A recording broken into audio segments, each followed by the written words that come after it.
ప్రభు అయిన యేసుక్రీస్తు నామమున ప్రియ పరిశుద్ధ సహోదరి సహోదరులందరికీ కూడా దేవుని నామమున వందనాలు తెలియజేయుచున్నాము. నేటి కార్యక్రమానికై మీకు ఆహ్వానం తెలియజేయుచున్నాము. ఈరోజు మనము దేవుని యొక్క వాక్యం నుండి పరిశుద్ధ గ్రంథం నుండి ఎఫెసీయులకు రాసిన పత్రిక 1వ అధ్యాయము 5వ వచనము గనక చదివి ధ్యానం చేసినట్లయితే, తన చిత్త ప్రకారమైన దయా సంకల్పము చొప్పున యేసుక్రీస్తు ద్వారా తనకు కుమారునుగా స్వీకరించుటకై మనలను ముందుగా తన కోసము నిర్ణయించుకొని, ఈ జీవవాక్యము, ఈ పరిశుద్ధ గ్రంథ వాక్యమునందు మనము పరిశీలనగా ధ్యానం చేసినట్లయితే, మన తండ్రి అయిన దేవుడు ప్రభు అయిన యేసుక్రీస్తు ద్వారా అనేక కుమారులను మరియు కుమార్తెలను కలిగి ఉండాలని తండ్రి చిత్తంలో ఉండెను. మన పరలోకపు తండ్రి దీనిని నియమిస్తున్నాడు మరియు మన పరలోకపు తండ్రి దీనిని నిర్ణయిస్తున్నాడు. అలాగే 6వ వచనం కూడా చదివినట్లయితే, మనము తన ఎదుట పరిశుద్ధులముగాను నిర్దోషులముగాను ఉండవలనని జగత్ పునాది వేయబడక మునిపే ప్రేమ చేత ఆయన క్రీస్తులో మనలను ఏర్పరచుకొనెను. దేవునామమున మీ అందరికీ శుభము తెలియజేస్తున్నాము. దేవుని యొక్క కృపా మహాదైశ్వర్యమును బట్టి ఆ ప్రియుని యందు యేసుక్రీస్తు రక్తము వలన మనకు విమోచన. యేసుక్రీస్తు రక్తము అనగా అమూల్యమైన రక్తము, నిర్దోషమైన రక్తము, నిష్కల్కమైన రక్తము వలనే మనకి విమోచన కలిగి ఉన్నది. అనగా మన అపరాధములకు క్షమాపణ మనకు కలిగి ఉన్నది అని వాక్యము సెలవించుచున్నది. క్రీస్తునందు ప్రియ పరిశుద్ధ సహోదరి సహోదరులారా, దేవుని యొక్క వాక్యమును, జీవవాక్యమును మనము సవివరముగా పరిశుద్ధాత్మ దేవుని యొక్క సహాయము చేత ఆలోచన చేసినట్లయితే, ప్రభు అయిన యేసుక్రీస్తు కుమారుని యొక్క రక్తము ద్వారా మరియు రక్త నిబంధన ద్వారా కుమారులను మరియు కుమార్తెలను పరలోకపు తండ్రి కోరుకొని ఉంటున్నాడు. ఈ రక్త నిబంధన పరిశుద్ధ గ్రంథమునందలి క్రొత్త నిబంధన యందు, అనగా ఆయన వాక్యమే శరీరధారిగా ప్రత్యక్షమై ఆయన మరణము పునరుత్థానము చెందిన తరువాత ఆయన క్రొత్త నిబంధన యందు ఉన్న అన్యజనులకు ఏర్పాటు చేయబడిన దేవుని యొక్క చిత్త ప్రకారముగా ప్రభు అయిన యేసుక్రీస్తు రక్తము ద్వారా ఎన్నుకొనబడిన మీరు నేను దేవుని పిల్లలై ఉన్నారని జ్ఞాపకం చేయుచున్నాను. క్రీస్తునందు ప్రియ పరిశుద్ధ సహోదర సహోదరులారా, దేవుని ప్రజలు మరియు దేవుని పిల్లలు, ఈ రెండింటి మధ్యలో గల వ్యత్యాసమును మీరు గమనించగలరని మనవి. దేవుని యొక్క ప్రజలు అనగా అది పాత నిబంధన గ్రంథంలో ఇజ్రాయేలు ప్రజలను మరియు యూదులను సూచిస్తూ ఉన్నది. దేవుని ప్రజలు అనగా ఇజ్రాయేలు మరియు యూదులు, వీరు ధర్మశాస్త్ర ప్రకారముగాను మరియు మనస్సాక్షి నియమ నిబంధన ప్రకారముగాను నడిపించబడినట్లుగాను మనము దేవుని గ్రంథము, పరిశుద్ధ గ్రంథమునందు గ్రహించవలవారంగా ఉన్నాము. క్రీస్తునందు ప్రియ పరిశుద్ధ సహోదరి సహోదరులారా, దేవుని పిల్లలు అనగా ధర్మశాస్త్రం నుండి వేరు చేయబడి, గమనించండి, దేవుని పిల్లలు అనగా ధర్మశాస్త్రము నుండి వేరు చేయబడి కేవలము కుమారుని రక్తము ద్వారా సృజించబడిన దేవుని పిల్లలు అని తెలియజేయుచున్నాడు.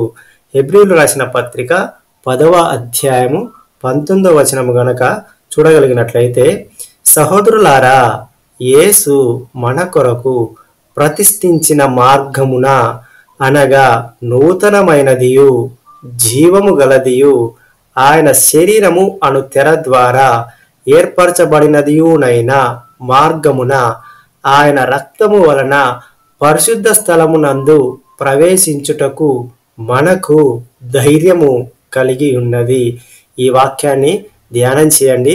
క్రీస్తునందు ప్రియ పరిశుద్ధ సహోదరుల, ఇక్కడ చాలా విషయాలు దేవుని యొక్క చిత్తంలో దాచబడి ఉన్నవండి. క్రీస్తునందు ప్రియ పరిశుద్ధ సహోదరి సహోదరులారా, పరలోకమందు తండ్రి చిత్త ప్రకారముగా కుమారుడు ప్రభువైన యేసుక్రీస్తు ద్వారా ప్రతిష్ఠించబడిన మార్గము నూతనమైన మార్గము. ఈ నూతనమైన మార్గము సమస్త ధర్మశాస్త్రము నుండి విమోచన అయి ఉన్నది. దీనిని గ్రహించిన వారు దేవుని పిల్లలుగా పిలువబడుతున్నారు. మరియు ఈ మార్గము నూతన మార్గము గలది. అంత మాత్రమే కాదు గాని నూతన జీవము గలదిగా అని దేవుడు వాక్యమునందు, జీవవాక్యమునందు తెలియజేయుచున్నాడు. నూతన మార్గము అనగా క్రొత్త నిబంధన ప్రజలందరూ కూడా దేవుని యొక్క సంకల్పము చొప్పున చూడగలిగినట్లయితే వారు భూమి నుండి పరలోకమునకు అనగా వర్టికల్ ప్రయాణం కలిగి ఉన్నారని గమనించగలరు. వర్టికల్ ప్రయాణం అనగా భూమి నుండి పై భాగానికి ఆకాశమునకు అది చూడగలిగినట్లయితే నిలువు ప్రయాణముగా నేరుగా చూడగలుగుతూ ఉన్నాం. అనగా క్రొత్త నిబంధన ప్రజలు క్రీస్తునందు రక్త నిబంధన ద్వారా విశ్వసించినట్లయితే వారు భూమిని విడిచిన తరువాత నేరుగా పరదైసులోనికి ప్రయాణించగలరు. నూతన జీవము అనగా ఆది కాండమునందు జీవవృక్షము మరియు జీవవృక్ష ఫలములను ఆదాము మరియు హవ్వ కోల్పోయినట్లుగా మనము చూడగలుగుతున్నాం. ఆ తరువాత మనస్సాక్షి కాల నియమము మరియు ధర్మశాస్త్ర కాల నియమముగా నిర్వహించబడినది. ఆ కాల వ్యవధులలో జీవవృక్షము మరియు జీవవృక్ష ఫలముల గురించి మరుగై ఉన్నట్లుగా మనము జీవ గ్రంథము, పరిశుద్ధ గ్రంథమునందు చూడగలము. ఆ తరువాత కుమారుని ద్వారా, యేసుక్రీస్తు ద్వారా మాత్రమే నూతన జీవము అనగా పాత నిబంధన గ్రంథమునందు కోల్పోయిన జీవవృక్షము మరియు జీవవృక్ష ఫలములను, గమనించండి, పాత నిబంధన గ్రంథమునందు కోల్పోయిన జీవవృక్షము మరియు జీవవృక్ష ఫలములను దేవుడు తన కుమారుని రక్త నిబంధన ద్వారా దేవుని పిల్లలకు జీవవృక్షము మరియు జీవవృక్ష ఫలములను అనుగ్రహిస్తున్నాడు అని దేవుని యొక్క వాక్యము సెలవిస్తున్నది. ఇది మరలా ఒకసారి గమనించండి క్రీస్తునందు ప్రియ పరిశుద్ధ సహోదరి సహోదరులారా. ఆ తరువాత కుమారుని ద్వారా, యేసుక్రీస్తు ద్వారా మాత్రమే నూతన జీవము అనగా పాత నిబంధన గ్రంథమునందు కోల్పోయిన జీవవృక్షము మరియు జీవవృక్ష ఫలమును దేవుడు తన కుమారుని రక్త నిబంధన ద్వారా దేవుని పిల్లలకు, దేవుని ప్రజలకు కాదు, దేవుని పిల్లలకు జీవవృక్షము మరియు జీవవృక్ష ఫలములను అనుగ్రహిస్తూ ఉన్నాడు. జీవవృక్షము అనగా ప్రభువైన యేసుక్రీస్తు ప్రభువారు సాదృశ్యముగా జీవవృక్షముగా ఉన్నారు. మరియు జీవవృక్ష ఫలములు అనగా తండ్రి అయిన దేవుడు కుమారుని ద్వారా అనేక కుమారులను మరియు కుమార్తెలను దేవుడు కోరుతున్నాడు. కాబట్టి ప్రభువైన యేసుక్రీస్తు ద్వారానే నూతన జీవమును అనుగ్రహించినాడు. అలాగే సామెతల గ్రంథము 15వ అధ్యాయము 24వ వచనం గనుక చూడగలిగినట్లయితే, క్రిందనున్న పాతాళమును తప్పించుకొనవలనని బుద్ధిమంతుడు పరమునకు పోవు జీవ మార్గమున నడుచుకొనును. మళ్ళా చదువుతున్నానండి వాక్యాన్ని. క్రిందనున్న పాతాళమును తప్పించుకొనవలనని బుద్ధిమంతుడు పరమునకు పోవు జీవ మార్గమున నడుచుకొనును. ఇక్కడ వాక్య భాగమును గమనించినట్లయితే, పాత నిబంధన ప్రకారంగా దేవుని యొక్క పరిశుద్ధ సహోదరి సహోదరుల అందరూ కూడా వారు మరణించిన తర్వాత పాతాళమునకు అప్పగింపబడి ఉన్నారని పరిశుద్ధ గ్రంథం నందు రాయబడి ఉన్నది. మీరు ఇక్కడ పొరపాటుగా అర్థం చేసుకోవద్దండి. పాత నిబంధన పరిశుద్ధులందరూ కూడా పాతాళము కొన్ని విభాగములుగా విభజించబడినది. అందులో చూద్దామండి. ముందు ఇక్కడ చూడగలిగినట్లయితే, పాతాళము అనగా పాతాళము నందు పై పాతాళము మరియు క్రింది పాతాళము అను విభాగములు కలవు. అందులో పై పాతాళమునకు పాత నిబంధన పరిశుద్ధ సహోదరి సహోదరులు చేరుకునే స్థలముగా ఉన్నది.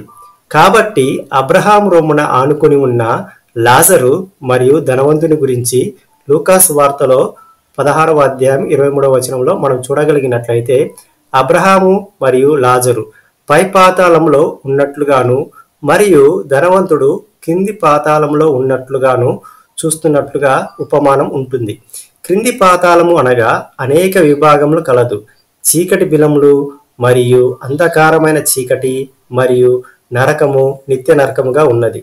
పాత నిబంధన గ్రంథం నందు దేవుని యొక్క ప్రజలు ఆరిజెంటల్ ప్రయాణం చేసి ఉన్నారు. అనగా భూ సంబంధమైన ప్రయాణము. అనగా ఐగుప్తు నుండి కానానునకు ఇజ్రాయేల్ ప్రజలను నడిపించినాడు.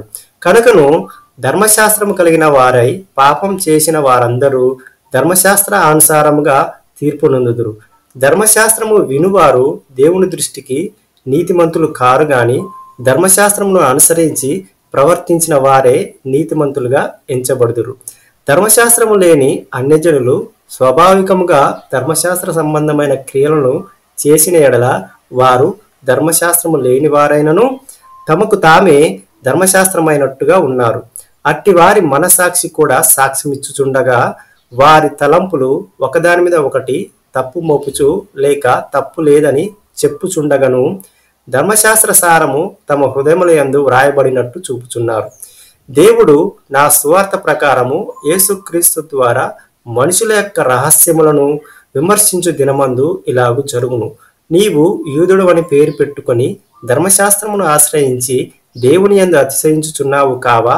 ఆయన చిత్తమెరిగి ధర్మశాస్త్రమందు ఉపదేశం పొందిన వాడవై శ్రేష్టమైన వాటిని మెచ్చుకొనుచున్నావు కావా? జ్ఞాన సత్య స్వరూపమైన ధర్మశాస్త్రము గలవాడై ఉండి నేను గుడ్డివారికి త్రోవు చూపు వాడను. ఈ విధంగా అనేక విషయాలు పాత నిబంధన గ్రంథం నందు చూడగలిగితే చాలా విషయాలు చూడవచ్చండి. అయితే దేవుని యొక్క వాక్య భాగం నందు చూడగలిగినట్లయితే పాత నిబంధన పరిశుద్ధులు అందరూ కూడా పాతాళంలోని పై పాతాళంలోనికే చేరి ఉన్నారు. ఆ స్థలం నుండి దేవాది దేవుడు వాక్యమే శరీరధారిగా ప్రత్యక్షమైన తర్వాత ఆయన మరణ పునరుత్థానం చెందిన తర్వాత ఆయన నేరుగా పై పాతాళంలోనికి వెళ్ళి ఆయన పాత నిబంధన పరిశుద్ధులందరినీ కూడా ఆ స్థలం నుండి ఆయన పరదైసు అనే స్థలంలో తీసుకుని రావడం జరిగిందండి. కనుక క్రీస్తునందు ప్రియ పరిశుద్ధ సోదరు సోదరులారా, క్రొత్త నిబంధనలో లేని కొత్త నిబంధనలో ఉన్న గొప్ప ఆధిక్యతను మీరు గమనించే వారిగా ఉన్నాము. కనుక ఇటువంటి గొప్ప ప్రాముఖ్యమైన విషయాన్ని దేవుని యొక్క వాక్యం చేత మనము బలపరచబడాలనే దేవుని యొక్క ఉద్దేశంలో ఉన్నది. కనుక ఇటువంటి దేవుని యొక్క కుమారుని యొక్క రక్తం ద్వారా మనము పిల్లలుగా పిలువబడడం అనేది చాలా గొప్ప విషయము. ఆయన రక్తం ద్వారానే, ఆయన అమూల్యమైన రక్తం ద్వారానే మనకి ఆ ఆధిక్యతను కలిగి ఉన్నాము.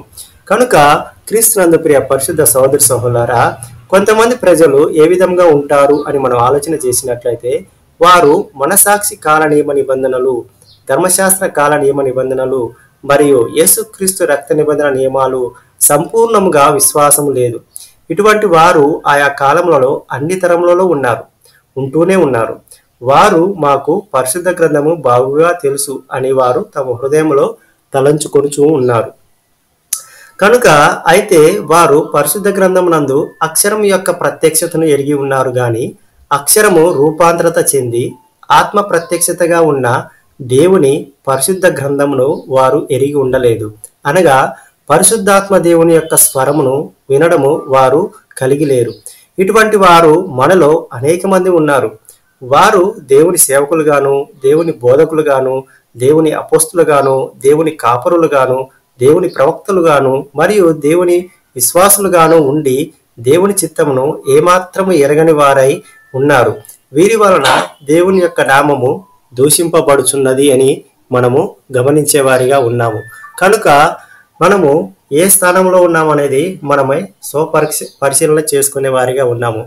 మనల్ని ఇంకొకరు ప్రశ్నించడానికి అవకాశం ఇవ్వకుండా దేవుని యొక్క సన్నిధిలో, దేవుని యొక్క సన్నిధి నందు మనము చాలా సమయం గడిపి ఆయనతో నడిచేవారిగాను, ఆయనతో సావాసంలో మనం ముందుకెళ్లేవారిగా ఉండాలనేదే మా యొక్క భారమైన ప్రార్థన విజ్ఞాపన ఉన్నది. కనుక క్రీస్తునందు ప్రియ పరిశుద్ధ సహోదరి సహోదరులారా, ఇటువంటి వాక్య ప్రత్యక్షతను మీరు మీ జీవితాల్లో, మీ అనుదిన జీవితంలో కలిగి ఉండాలనేదే మా యొక్క భారమైన ప్రార్థన.